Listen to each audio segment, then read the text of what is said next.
ilahi nas tulil firdausi ahla.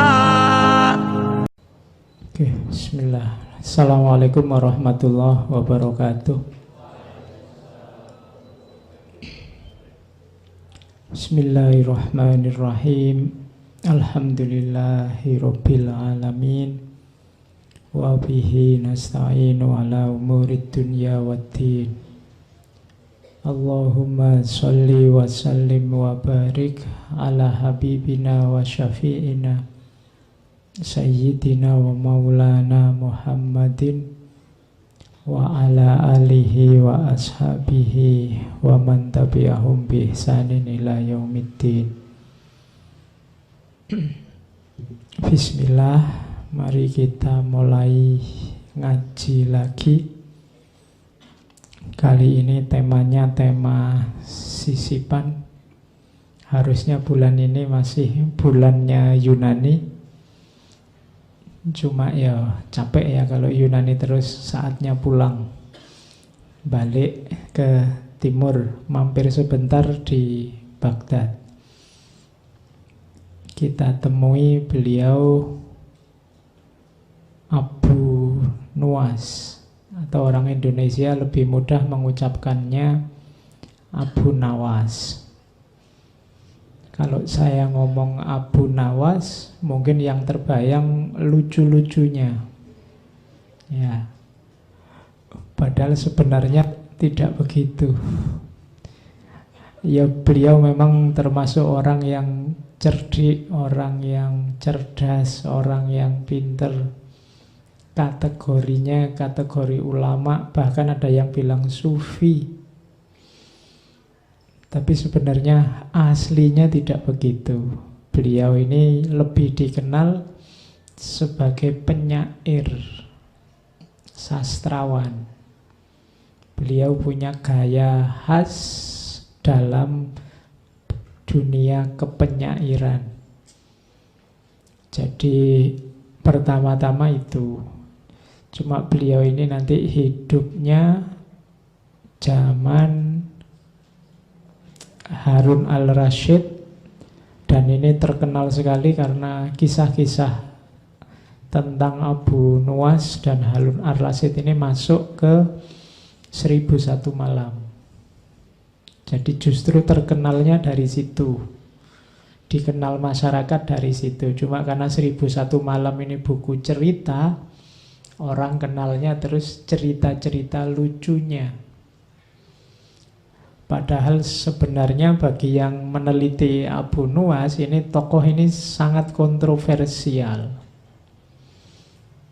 Jadi tokoh ini dikenal tukang minum, kemudian main perempuan.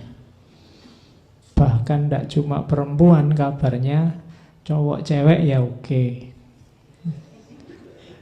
Kamu tidak usah kaget, orangnya memang seperti itu. Dan beberapa kali keluar masuk penjara ya karena ulahnya. Meskipun ya dia memang cerdik, pinter, ilmu agamanya juga dalam. Tapi dia punya kekecewaan tertentu dalam hidupnya, punya hasrat, punya gairah tertentu yang hidupnya jadi kontroversial. Ada yang benci, ada yang suka, ada yang memuji, ada yang macam-macam. Pokoknya ini tokoh ini gaduh-gaduh. Tapi untuk dunia sastra pengaruhnya luar biasa. Meskipun nanti di akhir hidupnya dia juga mengalami pertobatan yang juga luar biasa. Sampai syairnya kamu hafalkan sampai hari ini. Oke. Itu gambarnya Abu Nuwas, yang gambar Khalil Gibran tahun 1916. Jadi di antara yang disukai penyair oleh Gibran itu Abu Nuwas. Kalau dia sendiri sih hidupnya sekitar tahun 750 nanti meninggalnya 841. Abu Nuwas ini gelar. Nuwas itu artinya rambut yang ikal. Jadi dia dikenal rambutnya ikal sampai sebahu. Ini saya bawakan patungnya. Patung ini ada di Baghdad. Nama aslinya Abul Hasan bin Hani Al-Hakami. Jadi Abu Ali Al-Hasan bin Hani Al-Hakami. Patungnya kan juga unik. Dia megang cangkir. Itu mesti arahnya untuk minum-minum. Ya, jadi karena memang pokoknya hobinya minum. Sebelum tobat itu pokoknya favoritnya minum. Makanya nanti puisinya itu bikin genre khusus yang dikenal sebagai khomriyat. Jadi ya, jadi coba cariin yang belajar sastra, nanti ada genre puisi yang dikenal khomriyat. Itu pelopornya Abu Nuwas ini. Jadi puisi-puisi tentang khomer. Oke, jadi tidak harus dibayangkan lucu-lucu ya. Mungkin kamu tadi bayangin Abu Nuwas isinya ndagel dok, ndak ada malahan. Jadi isinya ada momen-momen serius memang dalam hidupnya yang dia tanggapi secara lucu. Misalnya ada cerita dia pernah pura-pura gila karena ndak mau ditunjuk jadi hakim atau qadhi. Dia ini pinter syariah. Ayahnya ini tentara zaman Marwan. Jadi ayahnya meninggal, maunya Harun al-Rasyid nanti yang meneruskan posisi ayahnya, dan rencananya mau diangkat jadi hakim itu si Abu Nuwas ini. Tapi biar nggak diangkat, jadi begitu ayahnya meninggal banyak orang layat, dia acting kayak orang gila. Jadi naik getebok pisang itu dinaiki sambil nyanyi-nyanyi. Orang-orang merasa wah ini ditinggal mati bapaknya gila ini. Jadi terus Harun al-Rasyid merasa ini kalau orang kayak gini diangkat jadi hakim bisa kacau ini. Terus kata penasehatnya, ditunggu aja raja, mungkin dia lagi shock bapaknya meninggal, ya 10 hari lah. Akhirnya terpaksa acting jadi orang gila 10 hari. Ya, biar tidak jadi hakim. Ya, karena dia hidupnya ingin enjoy, ingin seneng-seneng meskipun nanti ada maknanya. Oke, ya dia suka bikin kontroversi memang. Dalam hidupnya pokoknya suka gaduh, suka rame-rame. Tapi dalam konotasi dia sebenarnya sering bikin satir, nyindir masyarakat, nyindir orang-orang yang munafik, orang-orang yang hipokrit. Nanti kita lihat di mana hipokritnya yang disindir oleh seorang Abu Nuwas, sehingga nanti orang mencitrakan dia sebagai orang yang cerdik, orang yang pinter, orang yang lucu. Tapi ini sebenarnya isinya memang dia satir-satir. Karena kecerdikannya, raja-raja ini susah nangkep dia. Mau nyiksa dia juga susah. Karena kalau dipikir-pikir ya tidak salah dia. Itu karena kecerdikannya. Nanti beliau sempat diasingkan ke Mesir zaman Harun al-Rasyid. Begitu Harun al-Rasyid meninggal, dia balik lagi ke Baghdad. Saat sultannya saat itu putranya Harun al-Rasyid dan muridnya Abu Nuwas, Al-Amin. Kalau Al-Amin agak bebas. Banyak syair-syairnya Abu Nuwas nanti diproduksi era Al-Amin ini. Tapi Abu Nuwas tidak cocok sama adiknya Al-Amin, Al-Ma'mun. Oke. Dan ya hidupnya keluar masuk penjara. Nanti meninggal, ada yang bilang meninggal di penjara, ada yang bilang meninggal dipukuli orang karena dia salah satu puisinya nyindir salah satu bani, salah satu suku, sehingga dia dipukuli orang terus sakit terus meninggal. Oke, tapi yang jelas beliau hidup ya sekitar 57 sampai 58 tahun, tapi karyanya luar biasa. Dikenang orang karena puisi-puisinya, dan terakhir karena pertobatannya. Nah ini sebenarnya malam ini kita belajar bagaimana orang yang sangat pinter tapi kemudian kecewa dengan lingkungannya, sehingga kemudian jadi sangat cuek, ingin senang-senang saja, tapi akhirnya terus tobat. Itulah seorang Abu Nuwas. Oke. Ini saya koleksi dulu komentar-komentar dari tokoh-tokoh biar kita kenal siapa Abu Nuwas. Sudah banyak buku, banyak kitab yang ditulis tentang Abu Nuwas. Malam ini saya banyak membawa dari diwannya, Diwan Abu Nuwas. Itu yang banyak diteliti baik di timur maupun di barat, selain buku yang lain. Itu beberapa komentar tentang Abu Nuwas. Yang pertama dari Abdurrahman Sidki. Katanya Abdurrahman Sidki, Abu Nuwas itu orang yang tolibul ladzat, orang yang pokoknya nyari nikmat, nyari seneng. Cuma katanya Abdurrahman Sidki, kelezatan yang dimaksud bukan kelezatan duniawi, tapi kelezatan intelek. Maksudnya apa? Dia suka kelezatan intelek. Yang dia lakukan sebagian besar adalah berpikir dan mengkritik masyarakatnya. Jadi Abu Nuwas ini perilakunya adalah perilaku kritis terhadap masyarakatnya. Jadi Abu Nuwas sering nyindir masyarakat itu suka munafik, suka hipokrit. Kalau seneng tidak mau bilang seneng karena jaim.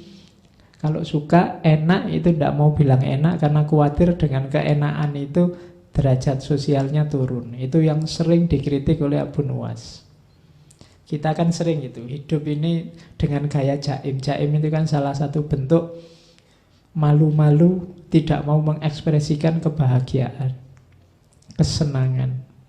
Nonton apa padahal seneng, tapi kalau ditanya suka enggak, itu tontonan itu membuat kita lupa akhirat. Nah, kita suka gitu. Padahal ya seneng. Itu dikritik oleh Abu Nuwas. Jadi masyarakatnya Abu Nuwas itu, bagi Abu Nuwas banyak yang hipokrit, munafik. Enak tapi nggak ngaku, seneng tapi nggak ngaku. Oke. Kalau ditanya, kan banyak orang ditanya misalnya, suka enggak ini? Enggak, saya enggak suka karena agama melarang. Nah, itu kan bagi kalimat ini kalau konotasinya seolah-olah dia enggak. Padahal lebih jujur kalau versinya Abu Nuwas bilang aja saya suka, tapi sayangnya dilarang oleh agama. Nah, itu lebih jujur daripada enggak, saya kayak gitu-gitu jauh, saya itu bersih, saya itu enggak. Oke, mending jujur loh. Nah, masyarakat yang hipokrit, katanya Abu Nuwas. Itu komentarnya Abdurrahman Sidki. Ada komentarnya Sayyid Daif. Sayyid Daif ini bilang bahwa sebenarnya segala kontroversi tentang Abu Nuwas itu karena krisis pribadinya. Dari mana krisis pribadi ini muncul? Karena melihat agamanya dan masyarakatnya cenderung fokus ke materi, materialistik. Dan itu ditertawakan oleh Abu Nuwas. Dan dia menertawakan mereka tidak dengan cara mencaci maki, tapi dengan cara gayanya sendiri. Termasuk mabuk-mabukan tadi, termasuk segala kemaksiatan yang dia lakukan di masa muda. Itu karena dia merasa sebel luar biasa dengan masyarakatnya. Mungkin di kalangan kalian adalah yang muda-muda itu kan yang sebelnya luar biasa lihat situasi hari ini. Nah itu kalau Abu Nuwas terus lahirnya jadi minum-minum, hura-hura, pokoknya asik aja tiap hari, maunya begitu. Itu lahir karena kekecewaan-kekecewaan. Katanya Sayyid Daif itu karena akumulasi krisis pribadi. Oke, ya sebenarnya kita semua bertanggung jawab agar orang-orang semacam ini tidak lahir karena eman-eman. Abu Nuwas ini kabarnya juga hafal Al-Quran, ilmu agamanya dalam.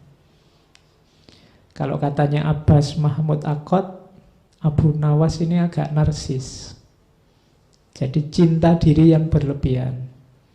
Nah, itu makanya di banyak cerita seolah-olah Abu Nawas ini tidak bisa kalah. Kalau ada apapun dia selalu menang, karena dia memang pinter. Jadi sakarepe dhewe ditanya dalil apa saja dia bisa jawab. Bahayanya orang pinter yang kayak gini kan semacam itu. Jadi keliru tapi punya dalil. Oh, itu tidak sembarangan. Jadi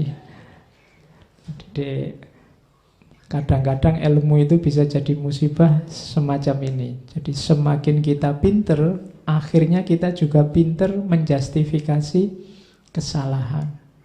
Sudah jelas-jelas salah, kita punya argumen terhadap kesalahan itu. Nah, itu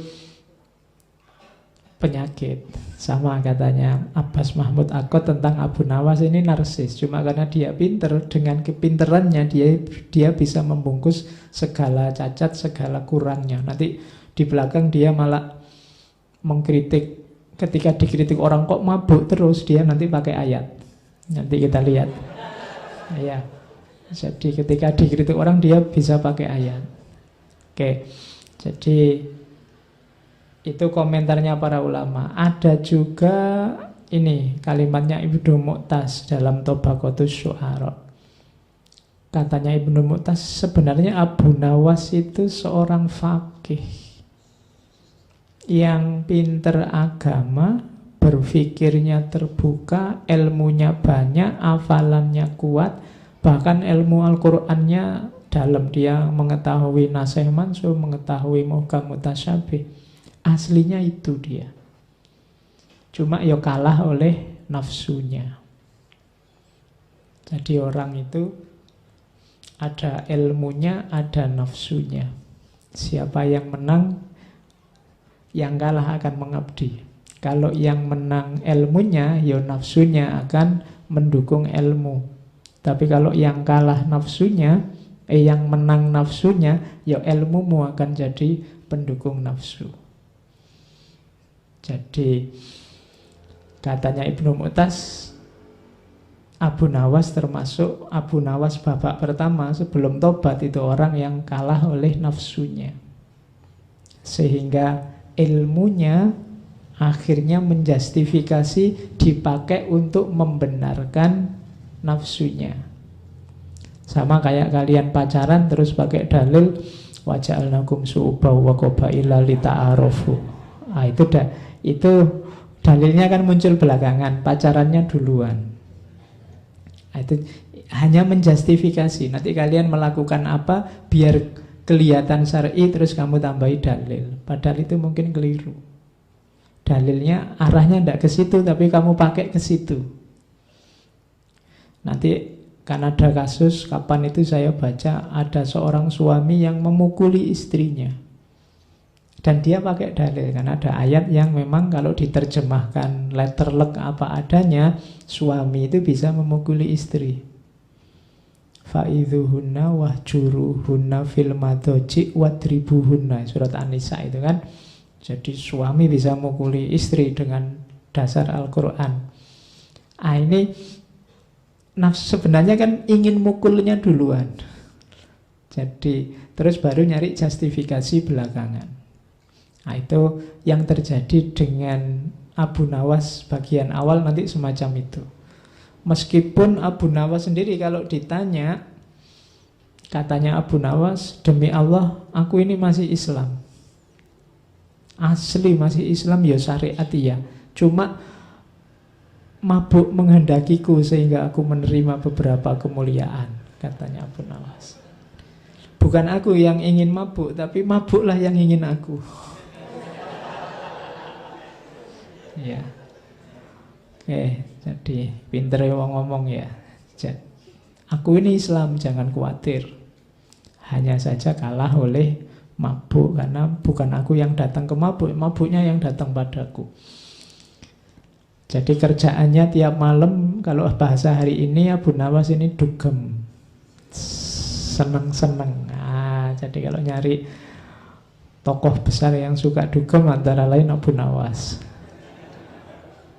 Oke, kenapa sih lahir sosok seperti itu? Ada yang menganalisis situasi saat itu.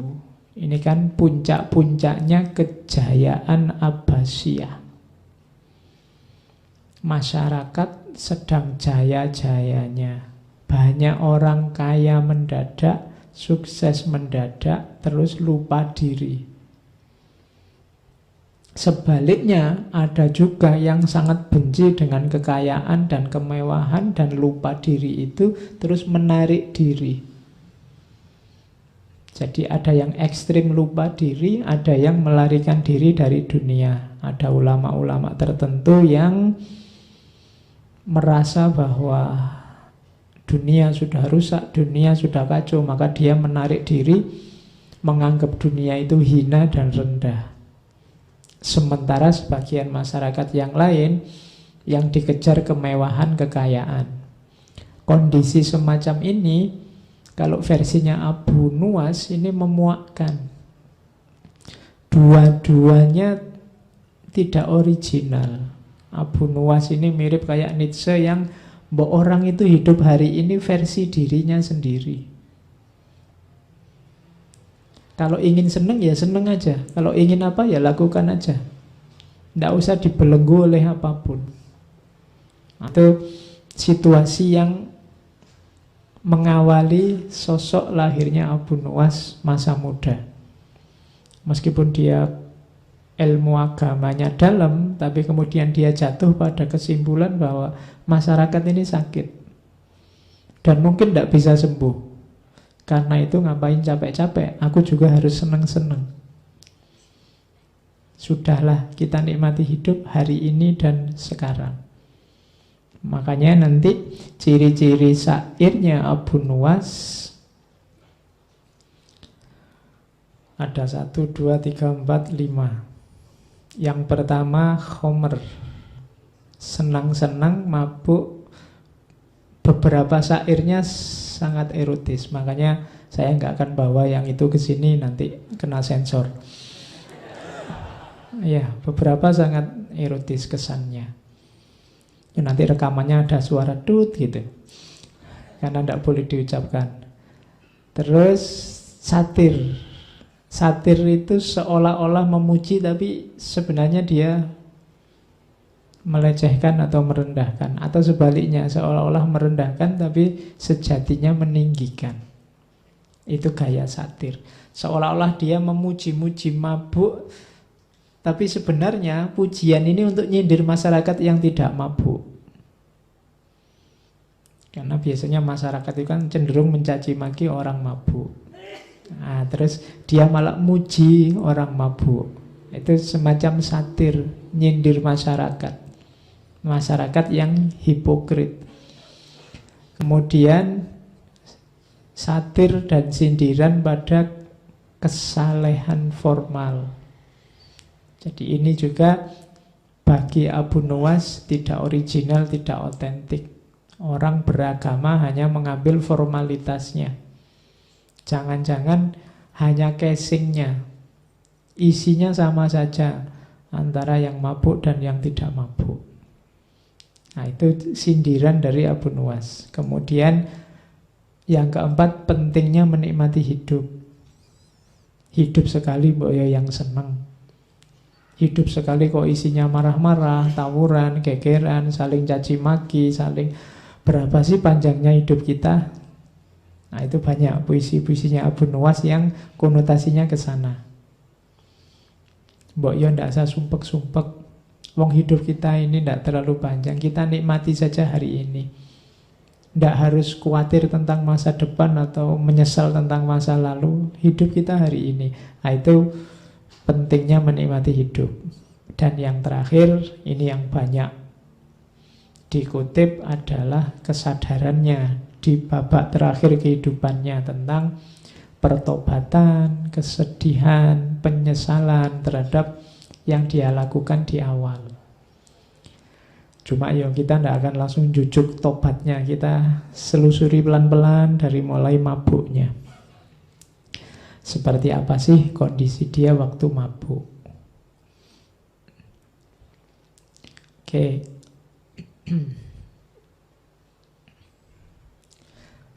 Ini saya kutip lagi. Dia gelarnya adalah pelopor penyair Homer.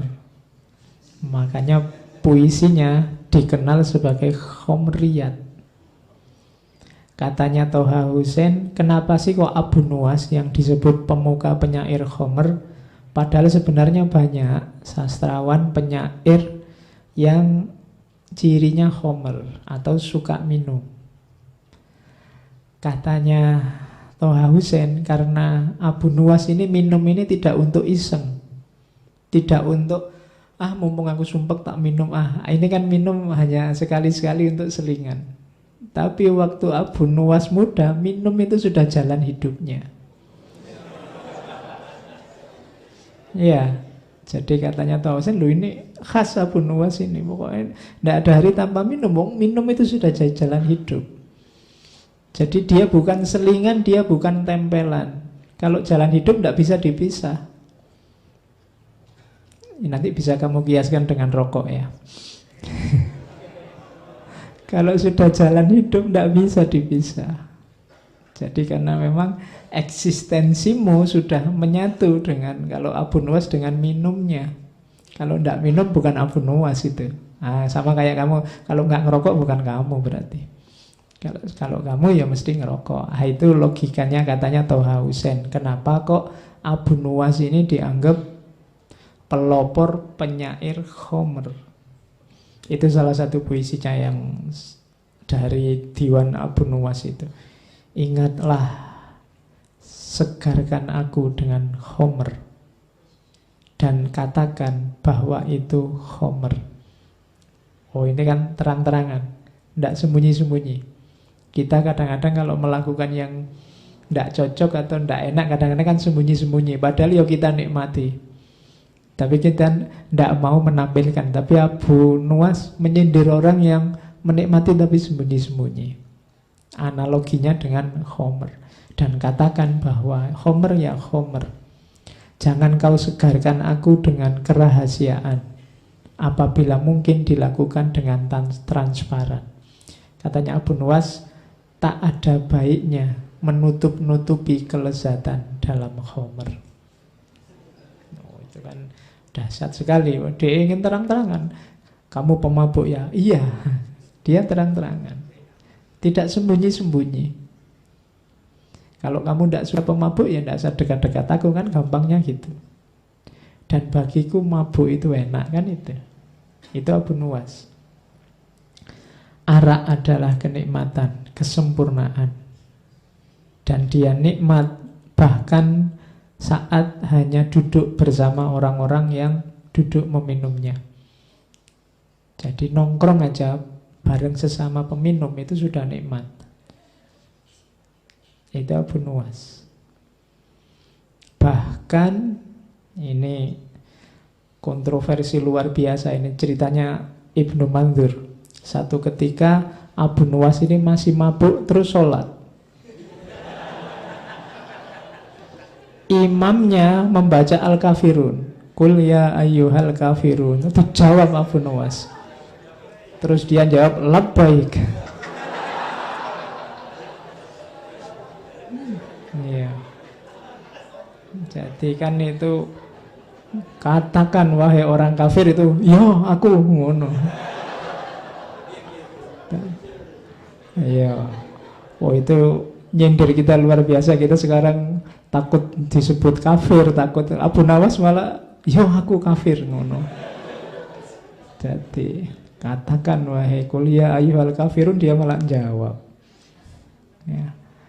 Nah, itu ya memang sedang mabuk, tapi sebenarnya cerita ini sindiran. Jadi kita semua itu biasanya kafir tidak ngaku. Kafir itu kan jenisnya banyak macam-macam. Dan Abu Nuwas ngasih contoh terang-terangan waktu sholat lagi. Iya, kuliah ayyuhal kafirun labbaik. Nah, itu imamnya kaget mesti. Terus dia diinterogasi lama. Oh, kalau hari ini itu sudah pelecehan, masuk penjara ini pasti. Tapi terus dilepaskan karena alasannya orang ini memang suka ndagel kok, pelawak dia ini. Mungkin maksudnya ngelawak tapi waktunya ndak pas ya. Kesimpulannya gitu, terus dilepaskan. Itu enaknya jadi pelawak kan gitu. Kamu kalau keliru tinggal ngomong, oh itu cuma guyon kok, itu ndak serius. Nah, itu Abu Nuwas kan memang beliau ini terkenal aneh-aneh. Karena ada cerita satu ketika dia teriak-teriak, ini loh Abu Nuwas, aku orang yang tidak suka kebenaran. Aku orang yang cinta fitnah. Dan aku orang yang lebih kaya dari Allah. Rame heboh orang satu kota, dipanggil oleh Harun al-Rasyid kan, kamu itu stres apa mabuk? Kok kalimatmu kontroversial semua? Loh, yang saya ucapkan tidak ada yang salah, Raja. Orang-orang aja tidak betah mendengarkan kelanjutannya. Jadi, aku orang yang benci kebenaran karena neraka itu kebenaran. Kematian juga kebenaran. Jadi aku benci neraka, aku benci kematian. Aku cinta fitnah, kan ada ayatnya. Amwalukum wa auladukum fitnah. Anak-anak kecil kan ya fitnah. Jadi aku cinta fitnah itu maksudnya aku suka punya duit banyak, aku suka anak-anak. Lah tapi kok bisa kamu lebih kaya dari Allah? Loh saya punya anak, Allah enggak punya.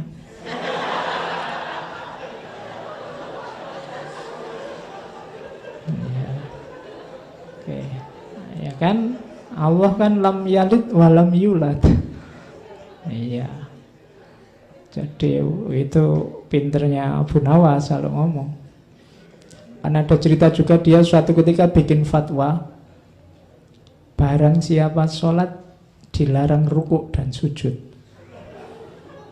Oh, itu heboh lagi waktu dipanggil oleh Harun al-Rasyid. Kok ada kamu fatwa nyeleneh gitu, sholat kok dilarang rukuk dan sujud? Loh, orang-orang kok enggak tanya sholat apa dulu?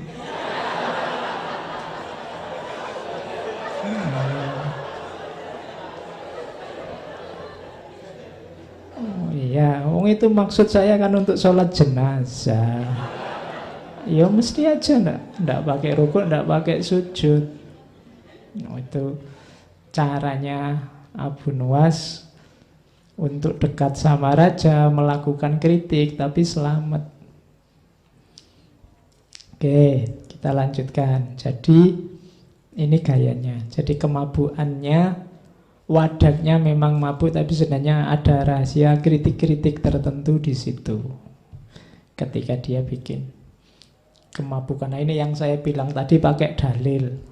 Ini salah satu puisinya. Dia bilang, biarlah masjid-masjid itu dipenuhi oleh orang yang sholat. Kita minum khamr aja sepuasnya.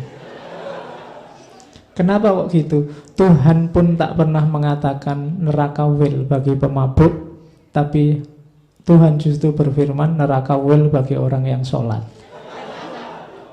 Itu, ya, kan ada fawailul lil musallin, tidak ada fawailul lil pemabuk. Jadi mabuk, itu, ini mesti diucapkan waktu mabuk. Tapi ada rahasia nasihatnya. Nasihatnya apa? Hati-hati pakai ayat. Kadang-kadang saya bilang tadi, kita sering menjustifikasi kesalahan-kesalahan kita dengan ayat, dengan cara meletakkan ayat tidak pada tempatnya. Ayatnya untuk apa, kita pakai untuk apa. Kalau bisa semacam itu, kita mending tidak usah sholat. Sholat malah masuk neraka. Malah ayat yang tegas bilang bahwa pemabuk masuk neraka tidak ada. Kalau celaan pada pemabuk beberapa ayat. Ini kan sindirannya Abu Nuwas pada orang yang pakai dalil. Dalil ya tidak sekedar pakai dalil, harus pas digunakan di ruang dan waktu dan kasus yang pas.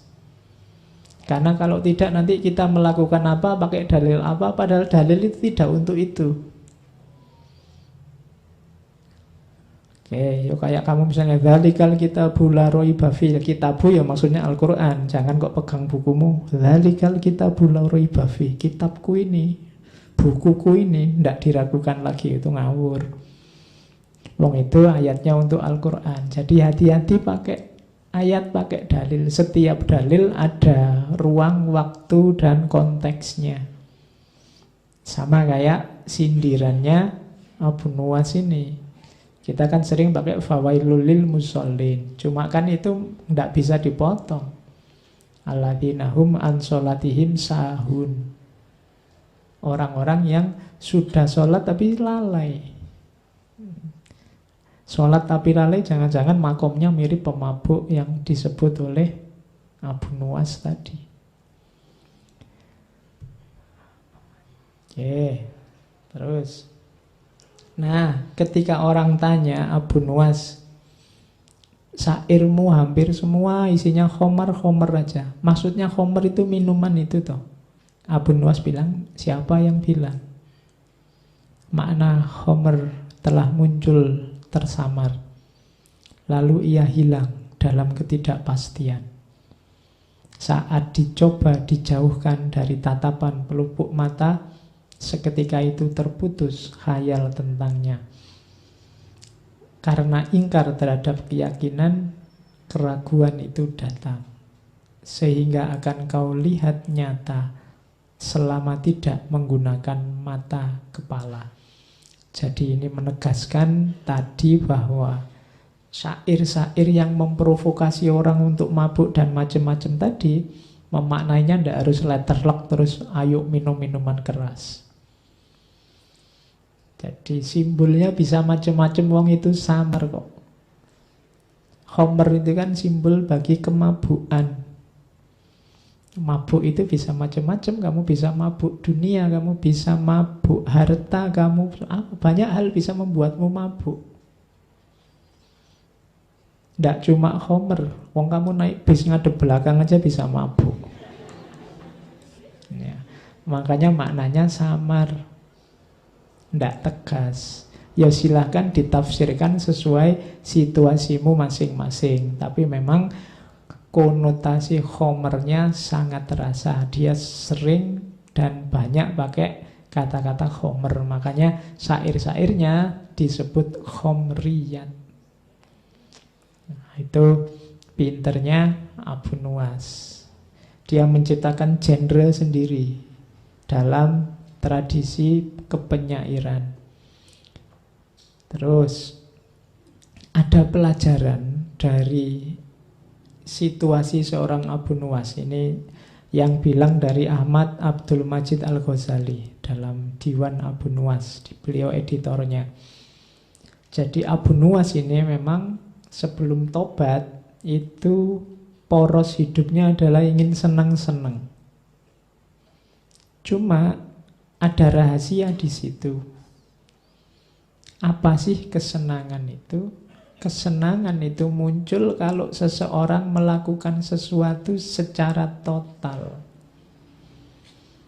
Kalau versinya Abu Nuwas, aktivitas apapun, termasuk mabuk, itu harus dilakukan dengan mantap, kemauan keras, maka kalian akan puas. Kalau sudah puas, bahagia. Rahasianya sebenarnya di situ. Pelajarannya katanya Ahmad Abdul Majid Al-Ghazali. Jadi bahkan mabuk saja, kalau diseriusi sedemikiannya, ternyata bisa membahagiakan.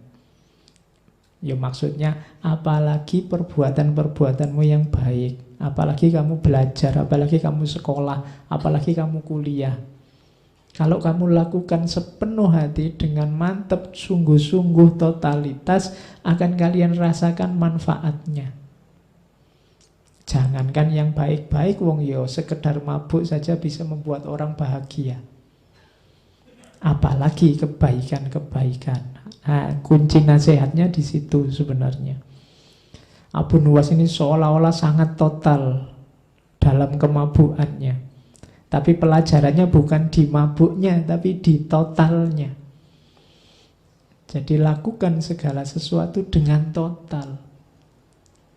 Jangan setengah-setengah. Kalau ingin berjuang, ya berjuanglah secara total. Ingin belajar, belajar secara total. Kalian mahasiswa ada tugas bikin makalah, bikin secara total. Biar tidak menyesal. Biar kamu puas. Jadi nasihatnya di situ. Totalitas. Bahkan dalam kemabuan. Oke. Jadi babak pertama kenakalan Abu Nuwas dalam kemabuan sudah. Sekarang kenakalan versi kedua. Cinta. Ya, ayo. Di antara hura-hura yang membahagiakan dalam hidup Abu Nuwas, ya dia cinta. Dia selain suka kemabukan juga suka lawan jenis. Itu salah satu contoh puisinya tentang cinta. Saya bilang tadi banyak puisi-puisinya yang erotis yang tidak saya bawa ke sini. Duhai mata yang mempesona, engkau redup selamanya. Tatapanmu menguak rahasia yang tersimpan di dada. Perhatikanlah diri kita. Engkau menutupiku meski engkau sendiri tanpa baju. Seakan takdir menyembunyikanku. Engkau membunuhku tanpa harapan untuk balas dendam. Seakan pembunuhan itu adalah persembahan kepada Tuhan. Oh, itu kan kalimat pernyataan cinta yang luar biasa. Pinternya seorang Abu Nuwas. Jadi kalau bikin puisi kayak gini ya terus dikasihkan lawan jenisnya ya mesti langsung kelepek-kelepek kan, dibilangin duhai mata yang mempesona. Itu kan siapa yang tidak suka diginiin. Dan ini memang keahliannya Abu Nuwas. Ada sangat banyak puisi-puisi ekspresi cinta kepada lawan jenis. Bahkan ini ada satu cerita. Abu Nuwas ini terpaksa naik haji. Kenapa? Ya, terpaksa, memaksa dirinya naik haji. Kenapa? Karena dia jatuh cinta sama perempuan namanya Jinan. Dan Jinan ini memaksa dia, kalau kamu cinta padaku ya kamu harus haji. Nah, dia terus terpaksa naik haji. Kalau sekarang susah ya. Tapi ini bisa jadi modus. Kalau perempuan ingin nolak laki-laki bisa. Kalau kamu cinta padaku, kamu harus naik haji. Itu nunggunya 20 tahun berarti.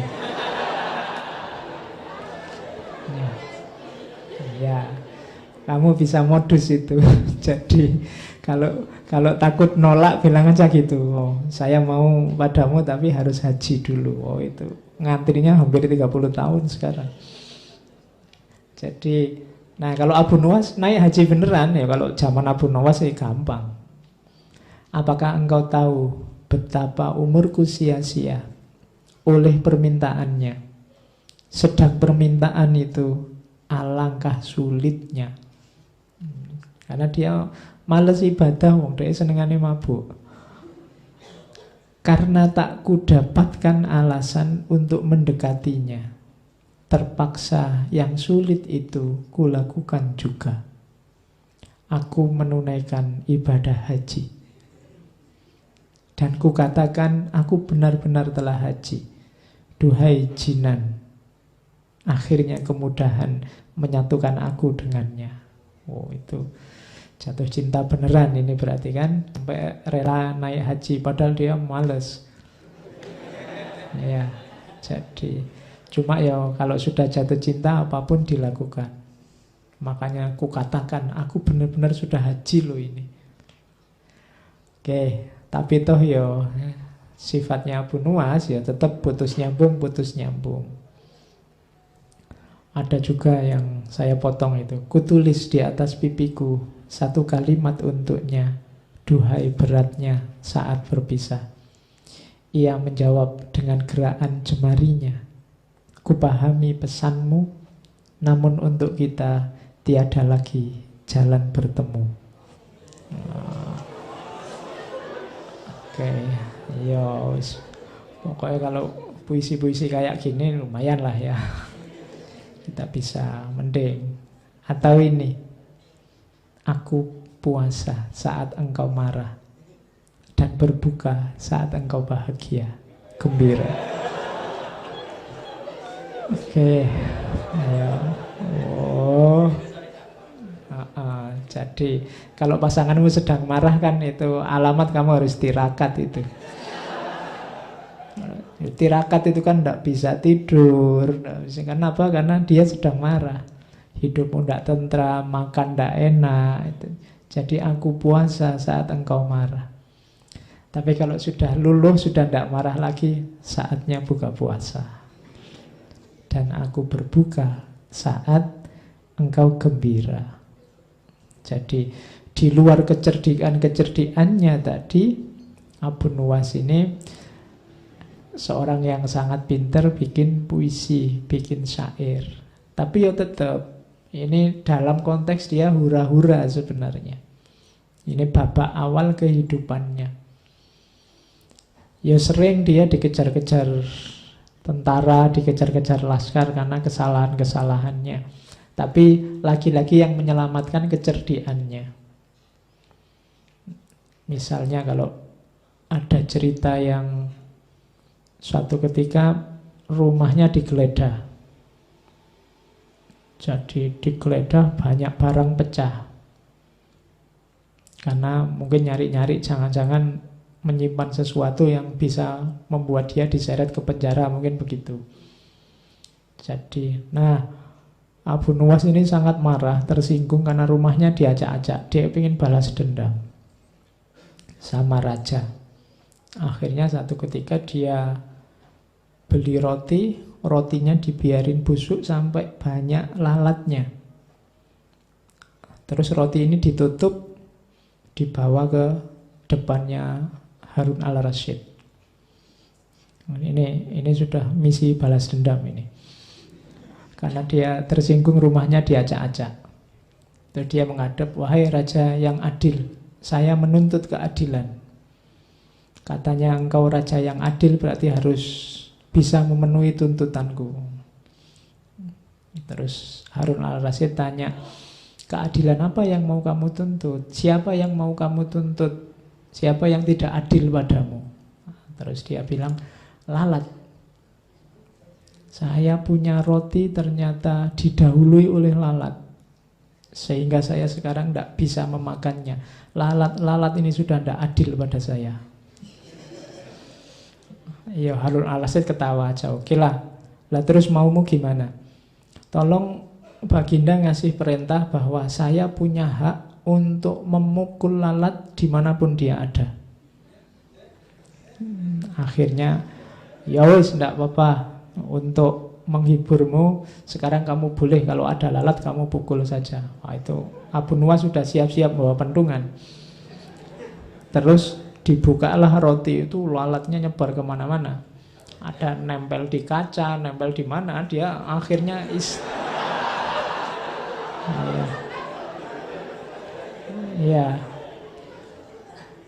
istananya Rajana dikeprui semua sama Abu Nuwas. Itu caranya dia balas dendam pada raja.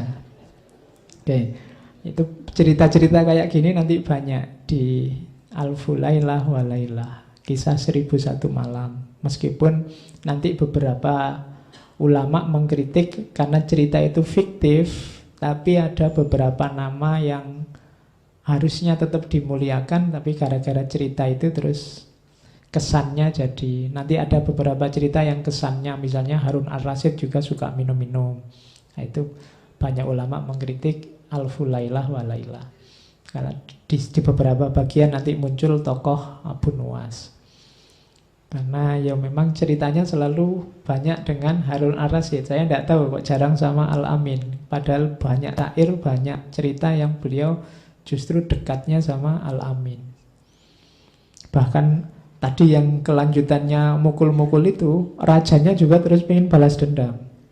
Tapi tetap kalah kalau sama Abu Nuwas. Jadi satu ketika rajanya ini ingin balas sama Abu Nuwas. Abu Nuwas diajak berburu. Nah, di tengah jalan kok mendung, mau hujan. Nah, Abu Nuwas ini naik keledai yang tidak bisa cepat. Sementara raja sama pasukannya bisa naik keledai cepat. Terus rajanya bilang, ini sebentar lagi hujan. Pokoknya pedomannya kita berburu ini tidak boleh baju kita basah kehujanan. Jadi silahkan nyari tempat perlindungan sendiri-sendiri. Oh, begitu tiba-tiba hujan deras ya, kalau yang pakai kuda yang larinya cepat enak, raja dan pasukannya cepat bablas ke depan. Abu Nuwas ini pelan-pelan. Tapi raja begitu nyampe di depan nyari-nyari tempat perlindungan tidak ada, akhirnya tetap basah. Nah, pelan-pelan dari jauh tiba-tiba datang Abu Nuwas. Orang-orang heran, ini semua bajunya basah, dia yang pelan-pelan kok tidak basah. Harusnya kalau ikut keputusannya raja tadi, yang dihukum justru prajurit-prajuritnya yang banyak yang basah. Orang heran semua, loh Abu Nuwas kok bisa kamu tidak basah sama sekali? Iya, saya itu takut sama keputusannya raja, yang bajunya basah mau dihukum. Jadi yang lain sudah bablas ke depan, begitu hujan saya ya daripada capek-capek nyari perlindungan ya tak copot saja bajunya, tak lipat terus tak dudukin di atas keledai. Ya, jadi bajunya tetap kering, badannya basah tidak apa-apa, kan yang tidak boleh basah bajunya. Oke, ya akhirnya dia selamat, tidak jadi disiksa oleh rajanya. Oke, itu cerita-cerita tentang Abu Nuwas masa muda. Dia suka hura-hura, suka mabuk dan lain-lain. Sekarang babak baru kita masuk pertobatannya. Nah, kuncinya nanti di sini sebenarnya. Yang mulai banyak hikmah-hikmah yang bisa kita ambil dari kisah hidup seorang Abu Nuwas.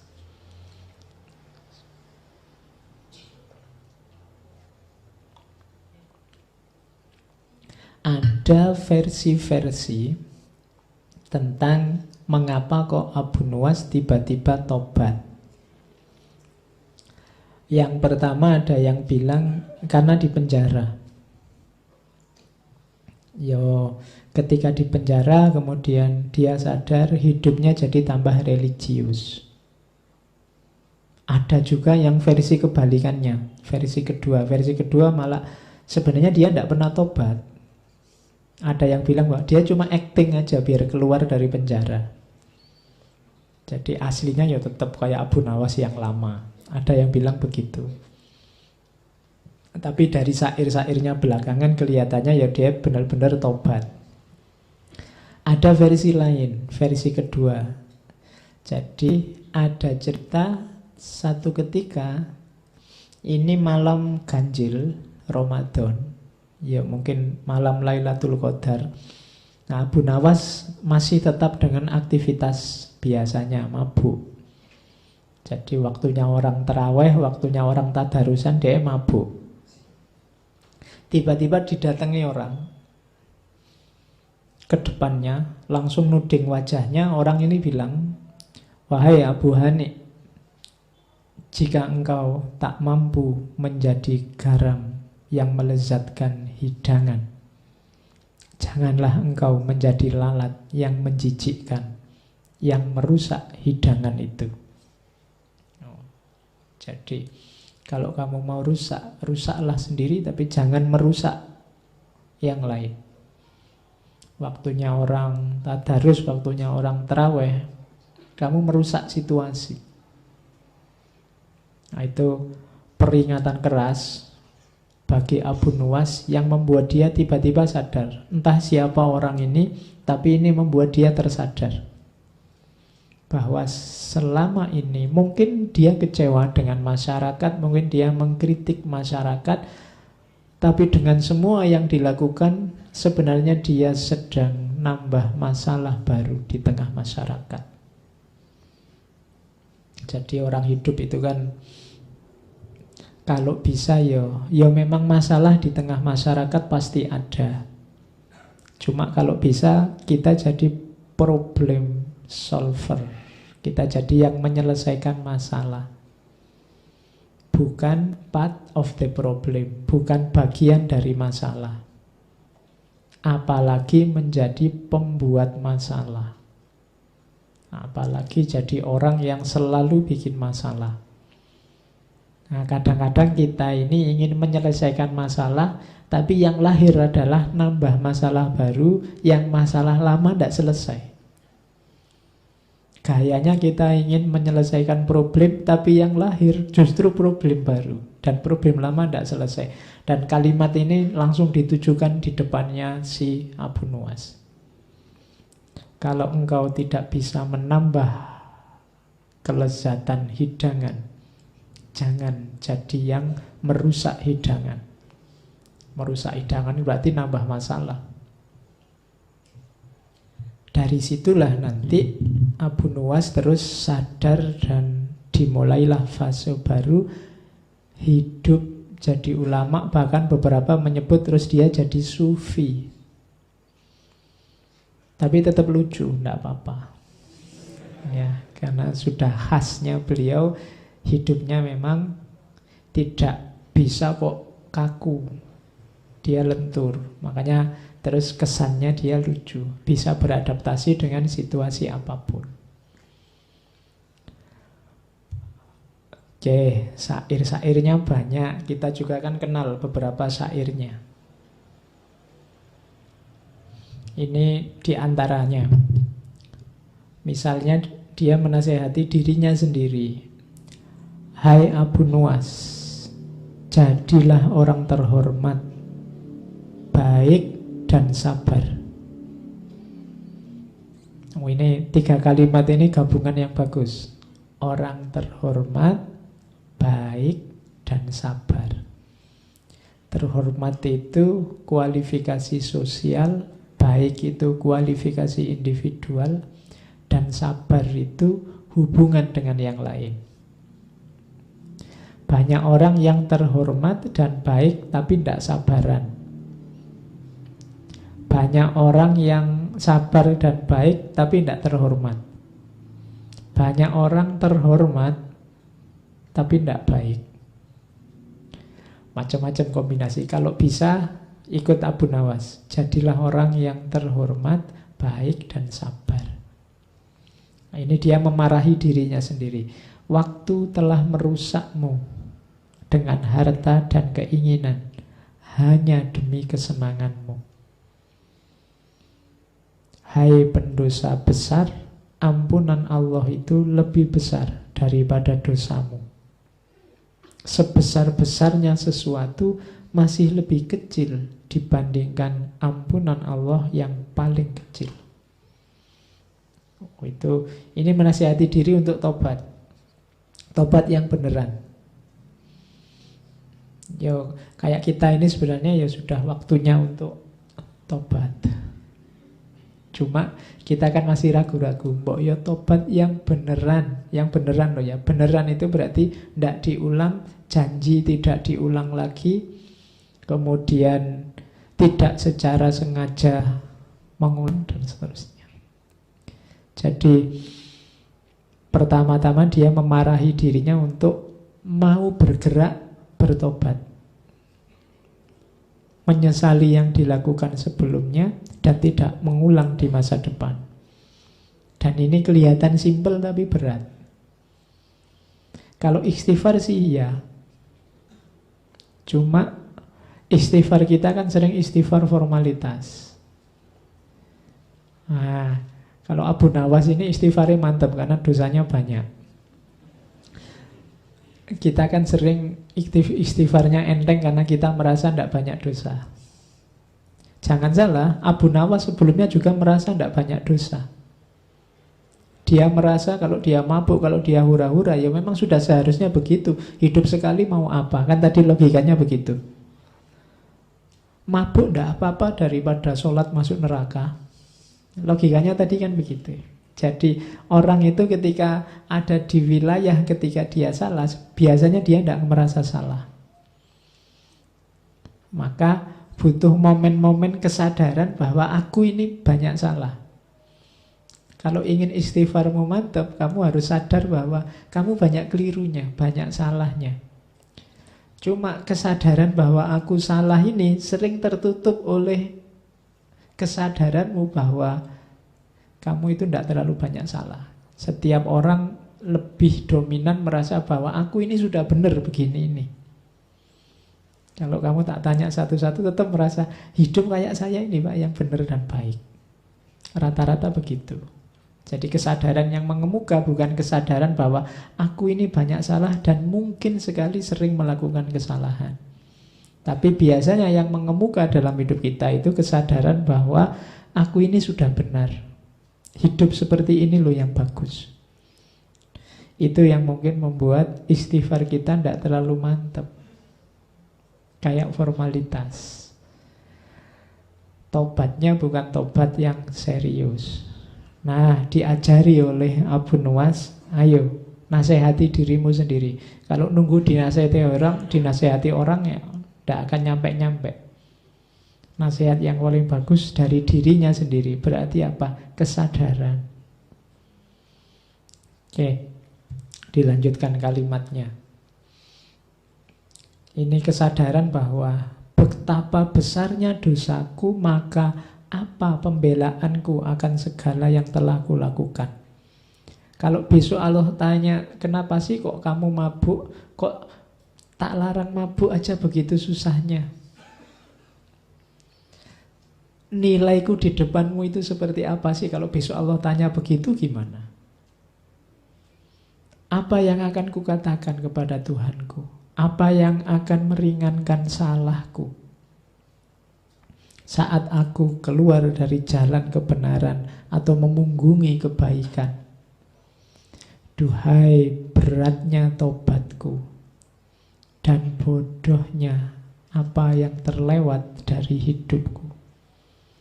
Nah, ini keluhan dari seorang Abu Nuwas. Dia takut nanti kalau ditanya oleh Allah. Mengapa sih engkau kok lebih memilih mabuk daripada aku? Kenapa engkau lebih memilih kesenangan duniamu daripada aku? Kamu mau jawab apa? Dijawab seperti apapun, aku sudah salah. Karena yang kupilih ternyata bukan jawaban yang benar. Bukan pilihan yang benar. Nah, itu kesadaran seorang Abu Nuwas. Dari situ nanti terus muncul ini yang kalian hafal, yang sangat terkenal. Kalau ini sebenarnya nggak perlu saya baca, kalian pasti sudah sangat akrab. Ilahi lastu lil firdausi ahla. Wahai Tuhanku, jelas aku bukan ahli surga. Wong aku ini kayak gini orangnya, nakalnya luar biasa, dosaku bertumpuk-tumpuk. Wala aqwa ala naril jahimi. Tapi aku ndak kuat kalau harus masuk neraka. Jadi ini keluhannya pada Allah. Ya Allah, aku ini masuk surga ndak pantas, masuk neraka ndak kuat. Itu malaikatnya bingung mesti. Biar pantas masuk surga gimana? Fahab li taubatan waghfir dzunubi. Maka ya Allah, anugerahi aku taubat dan ampuni dosaku. Jadi ini ada pelajaran dari kalimat ini bahwa taubat itu hakikatnya adalah anugerah dari Allah.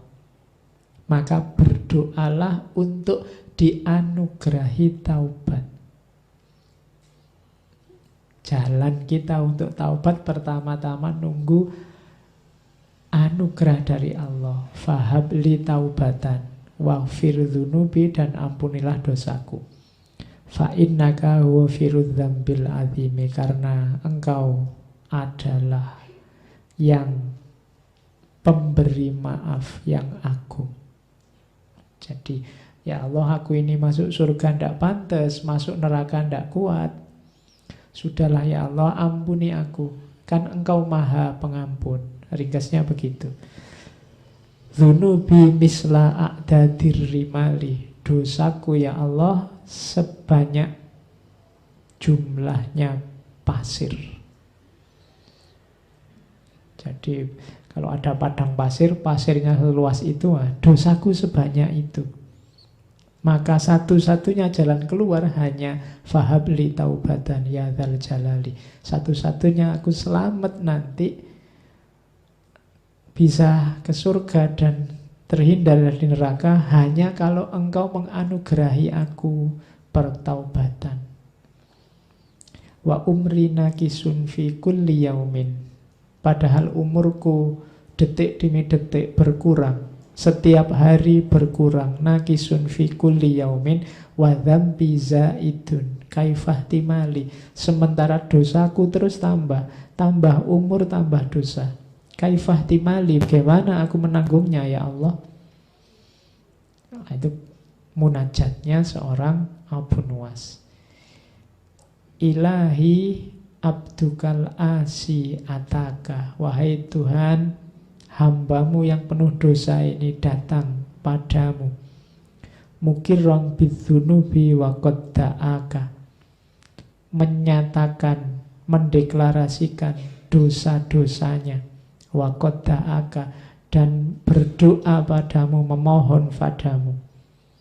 Fa in taghfir, kalau engkau ampuni aku, fa anta lidzaka ahlun, memang engkau ahlinya, tempatnya minta ampun.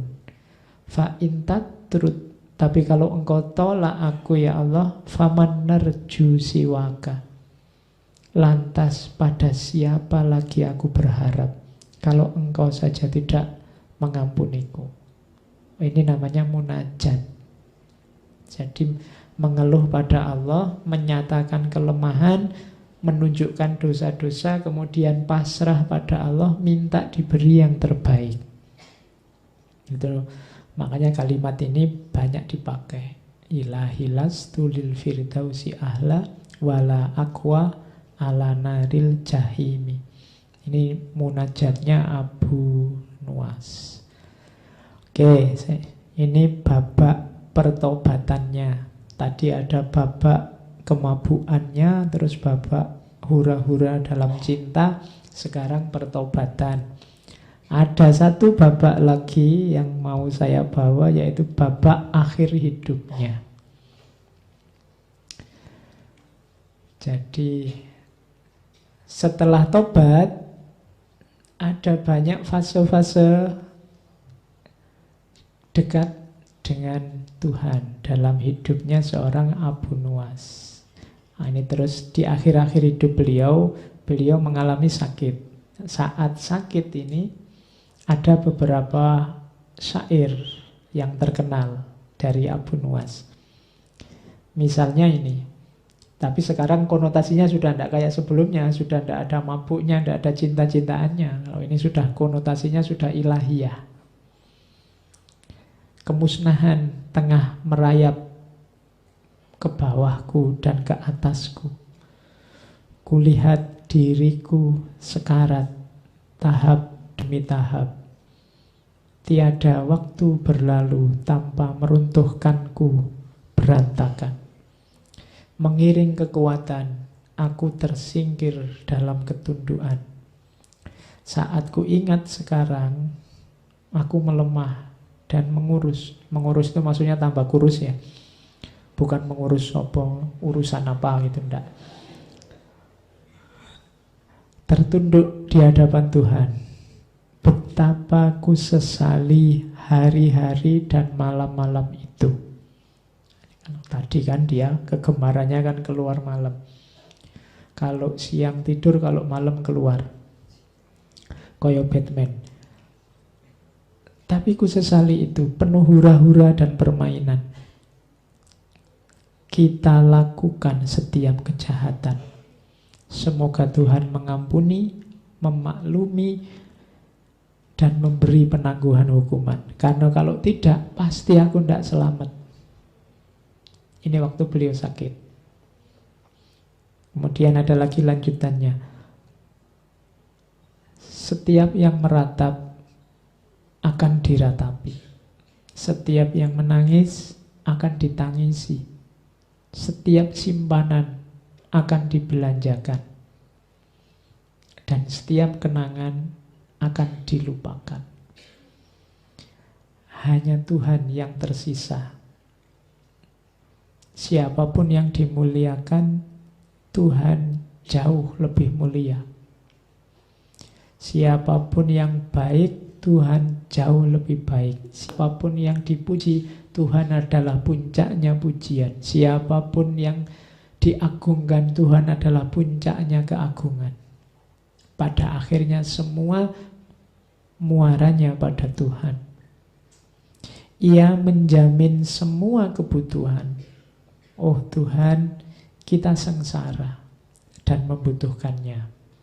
Jadi ini kesadaran setelah puncak hura-hura, puncak senang-senang, puncak kemabukan, sekarang kembali lagi ke Allah. Kesadaran bahwa semuanya nanti akan berakhir pada Allah saja. Nah, itu fase pertobatan seorang Abu Nuwas. Kalau ini puisi sebelum meninggal yang dikirimkan pada temannya. Puisi orang mati telah sampai padamu melalui kata-kata seorang bernyawa yang berada di persimpangan hidup dan kematian. Momen takdir telah menaklukkan tubuhnya, sehingga kini ia hampir lenyap tak tersisa. Kalau engkau menatap mataku, menangkap wujudku, tak akan kau temukan satupun kata dari buku wajahku. Jadi sekarang aku sudah tidak kayak dulu. Dulu aku jaya, dulu ganteng, rambutku ikal. Dulu aku hura-hura, banyak perempuan jatuh tunduk takluk di depanku. Sekarang kalau engkau baca buku wajahku, sudah tidak ada apa-apa di situ. Bekasnya senang-senang tadi tidak ada. Bekasnya hura-hura tadi tidak ada. Yang tersisa hanya penyesalan, pertobatan. Semuanya sudah lenyap, tak tersisa. Dari situ nanti setelah ini beliau meninggal. Ada cerita saat salah seorang sahabat beliau setelah Abu Nuwas meninggal mimpi ketemu Abu Nuwas. Abu Nuwas, kamu kan dosamu banyak meskipun tobat. Nasibmu gimana sekarang? Ada cerita begitu. Terus Abu Nuwas bilang, alhamdulillah aku sempat tobat. Jadi Allah mengampuniku karena syair-syair yang kutulis, syair yang saya baca di depan tadi, termasuk ilahilas. Syair-syair ini aku simpan di bawah bantalku. Terus dicek di bawah bantalnya, dan dari situ terus syair-syairnya, syair pertobatannya menyebar. Jadi awalnya memang itu asli munajat untuk dirinya sendiri. Tapi kemudian dikenal orang banyak karena memang kalimat-kalimatnya menyentuh. Sejak muda memang pinter bikin kalimat. Jadi itu kisah Abu Nuwas. Ada banyak pelajaran. Yang pertama, akhirnya ternyata ke situ.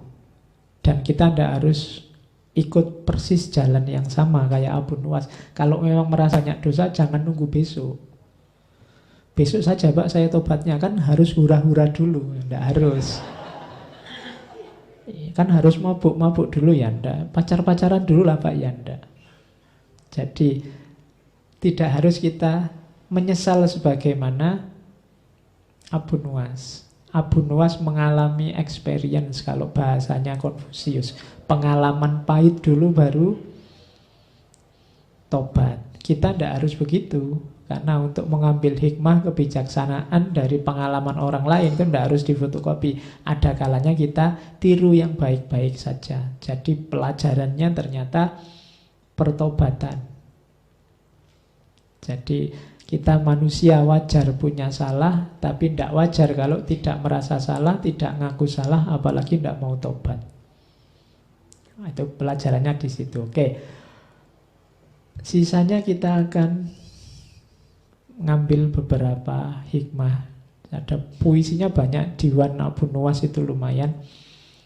Saya potong kecil-kecil dalam bentuk hikmah. Ini puisi-puisi setelah tobat ya, jangan puisi-puisi yang di depan tadi. Saya potong-potong.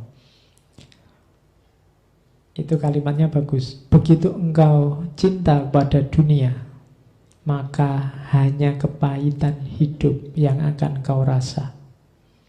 Tidakkah engkau tahu hakikat dunia yang awalnya bening dan akhirnya asin? Itu Abu Nuwas mengingatkan kita bahwa dunia yang kita cintai ini punya hakikat positif di awal, tapi lama-lama dia akan jadi negatif.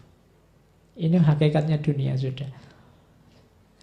Manusia awalnya muda, kuat, jago, tapi lama-lama dia akan menyusut, menurun, jadi tua, jadi lemah. Makan enak, seenak apapun makanan, awalnya enak, tapi coba kamu tambah dari 1 piring jadi 2 piring, enaknya tinggal setengah, kamu tambah lagi jadi 3 piring, enaknya tinggal 1/4, kamu tambah lagi sampai piring kelima kamu akan muntah. Yang enak tadi jadi tidak enak. Itu hakikatnya dunia. Pacar cantik, apalagi? Iya cantik sekarang umur berapa? 10 tahun lagi, 20 tahun lagi, 30 tahun lagi, sudah setara kita selevel. Sama. Jadi kalau kamu nembak terus jawabannya, tunggu ya 30 tahun lagi, oh itu sudah berubah banyak pasti, sudah. Oh manusia, dunia, levelnya menurun. Jadi awalnya bening, akhirnya asin. Maka kalau kita jatuh cinta pada dunia, siap-siap sakit dan kecewa. Karena dunia itu dahsyat nikmat di awal toh. Lama-lama kualitas kuantitasnya menurun. Jadi jangan jatuh cinta pada dunia, rugi, eman-eman. Jadi jatuh cintalah pada yang lebih hakiki. Saya lupa pernah baca di mana. Kalau akhirat itu kebalikannya dunia. Akhirat itu tambah lama, tambah meningkat, tambah berkualitas. Cuma ya mungkin teori yang lain, kitab yang lain. Jadi ceritanya kalau di akhirat itu misalnya hubungan suami istri, awalnya enak, diulang lagi tambah enak lagi, tambah enak lagi. Beda sama di dunia, tambah enak 2 kali, 3 kali, kamu sudah. Ya kalau di akhirat itu ada yang kitab yang cerita begitu. Sebenarnya itu metafor untuk menunjukkan kalau bedanya dunia sama akhirat. Maka yang kita cintai harusnya yang lebih hakiki, ketuhanan dan akhirat, bukan yang dunia. Terus ini sindiran. Wahai orang-orang yang peduli pada agama, ketahuilah bahwa kebebasan dan pemaksaan itu tidak ada. Semua yang kau tuduhkan tak ada benarnya selain kematian dan alam barzah. Tak seorang pun tahu begitu terpisah nyawa, apakah ia masuk surga ataukah neraka. Ini sindiran bagi kita. Di antara kita ada yang mengunggul-unggulkan kebebasan. Ada kebalikannya, mengunggul-unggulkan kekakuan, pemaksaan. Yang satu beragama sangat keras, yang satu beragama sangat longgar. Yang satu andalannya kebebasan, yang satu andalannya pemaksaan. Katanya Abu Nuwas, semua yang kau tuduhkan tidak ada benarnya. Orang yang menganut aliran kebebasan biasanya menyebut yang aliran pemaksaan sebagai dogmatis lah, literalis lah, apalah, fundamentalis lah. Kebalikannya, yang punya aliran pemaksaan biasanya menyebut yang punya mazhab kebebasan sebagai liberal lah, sesat lah, macam-macam. Katanya Abu Nuwas, semua yang kau tuduhkan tak ada benarnya, dua-duanya salah. Kenapa? Jangkauan wawasan manusia tidak ada yang berderajat pasti. Satu-satunya yang bisa dipastikan dalam hidup ini hanya kematian dan akhirat, alam barzah. Jadi yang kita omongkan berdasarkan pemahaman kita itu semuanya tidak pasti. Satu-satunya yang pasti hanya kematian dan alam barzah. Maka untuk hal yang tidak pasti, jangan korbankan hal yang pasti. Karena hal yang tidak pasti tadi, kita meresikokan bahaya kepastian. Maksudnya apa? Kadang-kadang demi kebebasan, demi pemaksaan, kita terus saling serang, saling menjatuhkan, saling menyakiti, saling berbuat dosa. Ini kan resikonya setelah kematian. Jadi sebenarnya kita sedang menjual yang tidak pasti demi menjual yang pasti demi yang tidak pasti. Nah, itu kalimat ini arahnya ke situ. Padahal ngapain sih kita mengklaim bahwa kita pasti benar, kita pasti lurus, wong tak seorang pun tahu begitu terpisah nyawa apakah ia masuk surga ataukah neraka. Siapa berani angkat tangan menjamin saya pasti surga, Pak? Tidak ada. Seandainya kamu orang soleh sekalipun, begitu kamu yakin 100% masuk surga, ada kesombongan dalam hatimu. Dan dia yang jadi hijabmu untuk masuk surga. Jadi tidak ada satupun yang pasti. Wong begitu nanti di akhirat sudah hak prerogatifnya Allah. Mau surga apa neraka itu sudah urusannya Allah, tidak jaminan. Ada yang amalnya luar biasa karena kesalahan kecil akhirnya nggak jadi masuk surga. Ada yang dosanya luar biasa karena kebaikan kecil tidak jadi masuk neraka. Kan banyak cerita-cerita semacam itu. Ada ulama yang tidak jadi masuk surga karena mengambil kayu selilit waktu dia habis kundangan pulang ke rumah, ngambil kayu kecil karena tidak ada tusuk gigi miliknya tetangganya. Itu kan yang dicerita selilit sang kiai itu kan. Gara-gara selilit kayu kecil ini dia tidak jadi masuk surga. Tapi ada pelacur yang memberi minum anjing, gara-gara kebaikan memberi minum anjing ini dia masuk surga, meskipun hakikatnya dia seorang pelacur. Dalam tumpuan dosa, kebaikan kecil bisa membawa ke surga. Dalam tumpuan pahala, kesalahan kecil bisa menyeretmu ke neraka. Maka tidak ada yang pasti. Jangan menyombongkan diri. Tak seorang pun begitu terpisah nyawa bisa memastikan apakah ia masuk surga ataukah neraka. Maka jangan merasa aman, jangan merasa sudah selamat. Oke, itu kalimat selanjutnya. Terus, kulihat setiap hidup, setiap yang hidup itu fana, putra si fana, dengan nasab mulia yang bersambung kepada yang juga fana. Apa yang kita banggakan dalam hidup ini semuanya fana. Bahkan dirimu sendiri itu fana. Fana itu berarti pada akhirnya akan lenyap.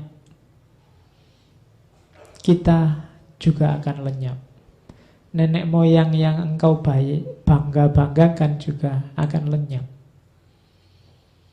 Keluarga yang engkau bangga-banggakan, engkau cintai juga fana. Semuanya fana. Maka segala konflik, segala pertikaian, segala perselisihan di muka bumi ini sifatnya hanya permainan saja. Kenapa permainan? Wong semuanya fana kok. Ngapain kita serius-serius amat? Semuanya fana. Makanya katanya orang Buddha itu ya semuanya kosong. Yang isi itu sebenarnya kosong, Dan yang kosong sebenarnya isi. Itu rahasianya di situ. Yang kita anggap tidak ada apa-apa, ya ada apa-apanya. Tapi yang kita anggap ada apa-apanya, sebenarnya hakikatnya tidak ada apa-apanya. Hidup ini fana. Pada akhirnya akan lenyap. Nah, jadi kulihat setiap yang hidup itu fana. Putra si fana. Dengan nasab mulia yang bersambung pada yang juga fana.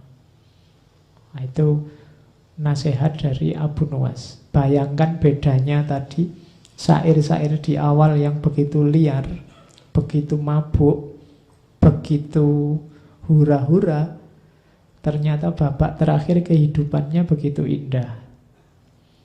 Dia masuk ke ranah sufistik, memahami hakikat, ada momen pencerahan dalam hidupnya sehingga banyak nasihat-nasihat berharga yang kita dapat.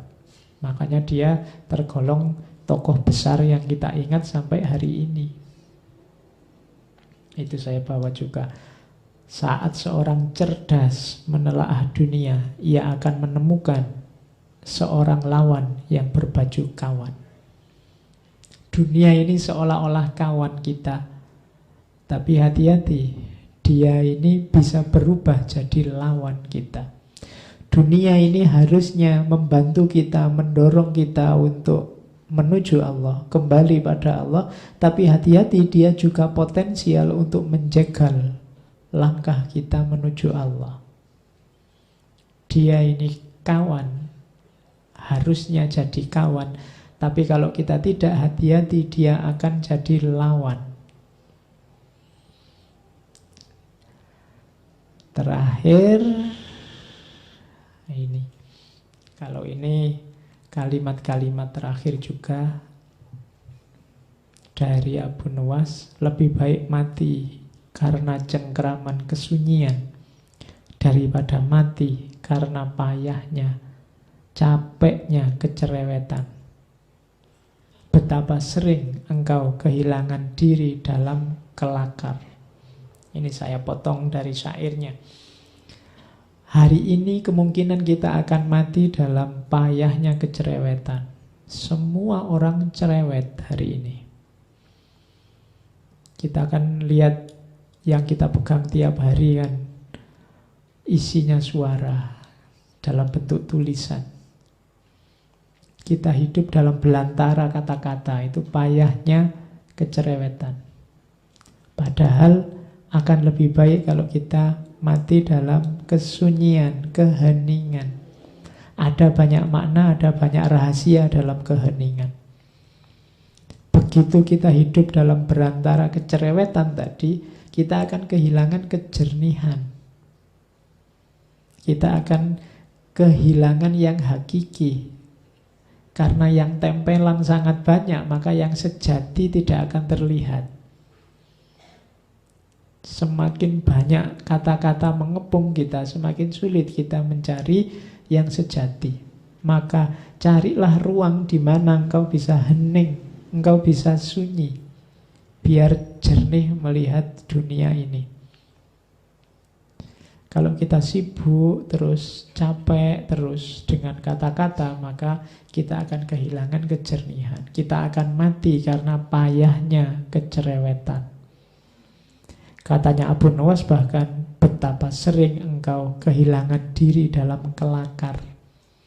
Kelakar itu kan ngomong ngalor ngidul yang tidak jelas. Yang itu membuat kita kehilangan diri, tidak waspada. Padahal mungkin dulu ini hobinya Abu Nuwas, kelakar. Tapi kemudian dia sadar, dalam kelakar kita sering kehilangan diri. Kita sering kehilangan hakikat hidup kita. Nah, jadi terakhir Abu Nuwas ini menasihat kita, ayo kita bikin waktu-waktu kita berharga. Kalau tidak, carilah kesunyian atau keheningan. Di situ harga nilai akan muncul.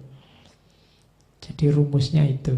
Dalam sehari bikinlah momen untuk dirimu sendiri, tapi untuk dirimu sendiri bukan untuk hura-hura, tapi untuk kesunyian, untuk keheningan. Kalau dalam agama, momen-momen muhasabah dan tafakkur. Disitulah nanti kualitas hidup kita akan naik.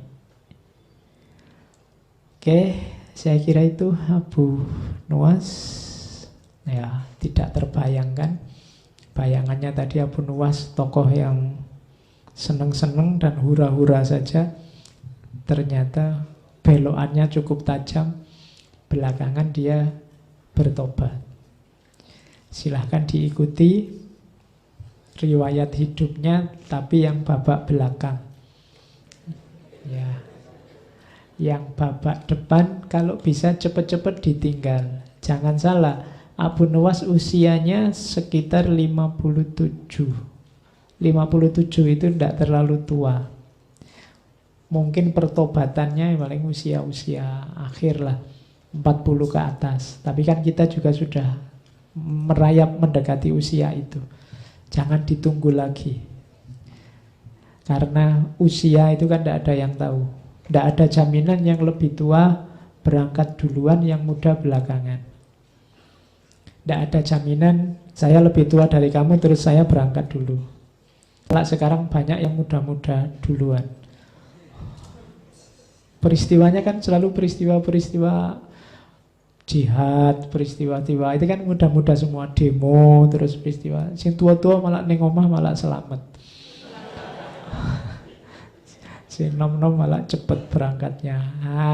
Karena tidak jaminan, maka segeralah. Kalau kamu sudah memahami kebaikan apapun, memahami kemuliaan hidup apapun, segera wujudkan, segera implementasikan, segera jalankan. Jangan ditunda-tunda, biar tidak menyesal. Kalau kamu menyadari ada kesalahan, kekeliruan apapun dalam hidupmu dan kamu tahu, segera cepat-cepat tinggalkan. Karena tidak ada jaminan kapan kita berangkat dan berapa lama kita masih bisa tinggal. Oke, saya kira itu ya malam hari ini. Bulan depan kita ganti tema. Sayangnya Rabu depan kita kosong dulu. Kebetulan saya ada acara yang sama sekali tidak bisa saya tinggal. Jadi Rabu depan kita kosong. Ada gunanya saya kosong.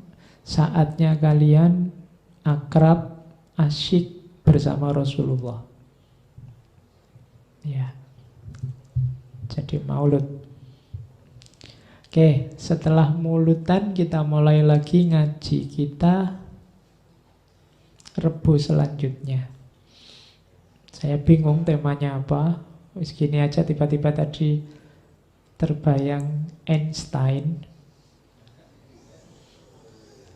Maka bulan depan kita akan membahas para jenius. Yang pertama Einstein, yang kedua Isaac Newton, dan yang ketiga Leonardo da Vinci. Bulan November ya. Oke. Enggak, jangan khawatir, saya enggak akan ngomong fisika matematikanya. Ya. Kita mengambil hikmah dari jalan hidup para jenius. Oke, sebagaimana kita mengambil hikmah dari Abu Nuwas. Karena selalu ada hikmah yang kita ambil bahkan dari momen-momen yang kontroversial seperti ceritanya Abu Nuwas tadi. Oke, saya kira itu. Insya Allah bulan depan 2 minggu yang akan datang kita mulai untuk sesi bulan November. Kurang lebihnya mohon maaf. Wallahul muwafiq, wallahu a'lam bissawab. Wassalamualaikum warahmatullahi wabarakatuh.